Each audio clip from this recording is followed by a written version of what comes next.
प्रकाशित वाक्य अध्याय 5।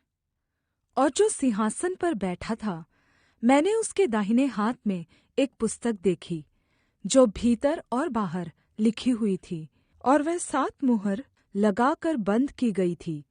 फिर मैंने एक बलवन्त स्वर्गदूत को देखा, जो ऊँचे शब्द से यह प्रचार करता था, इस पुस्तक के खोलने और उसकी मुहरें तोड़ने के योग्य कौन है?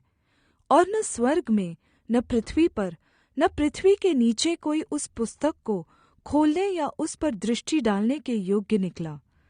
तब मैं फूट फूट कर रोने लगा, क्योंकि उस पुस्तक के खोलने या उस पर दृष्टि करने के योग्य कोई न मिला। इस पर उन प्राचीनों में से एक ने मुझसे कहा, मत रो।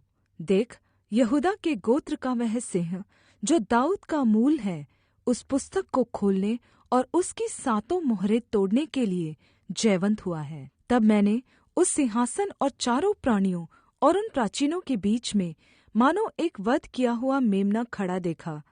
उसके 7 सींग और 7 आँखें थीं। ये परमेश्वर की 7 आत्माएँ हैं, जो सारी पृथ्वी पर भेजी गई हैं। उसने आकर उसके दाहिने हाथ से, जो सिंहासन पर बैठा था, वह पुस्तक ले ली। जब उसने पुस्तक ले ली, तो वे चारों प्राणी और 24 प्राचीन उस मेम्ने के सामने गिर पड़े, और हरेक के हाथ में वीणा और धूप से भरे हुए सोने के कटोरे थे। ये तो पवित्र लोगों की प्रार्थनाएँ हैं।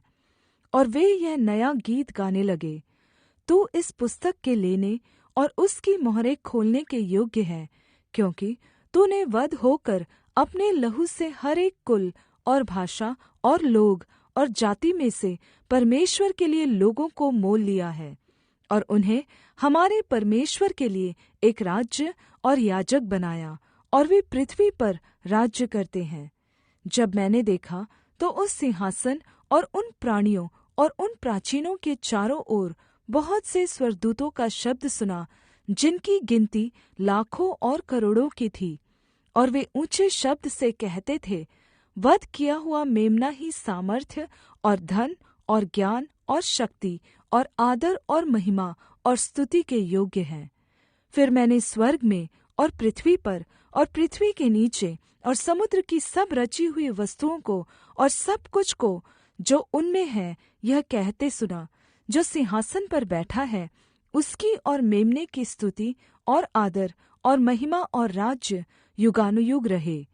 और चारों प्राणियों ने आमीन कहा, और प्राचीनों ने गिरकर दंडवत् किया।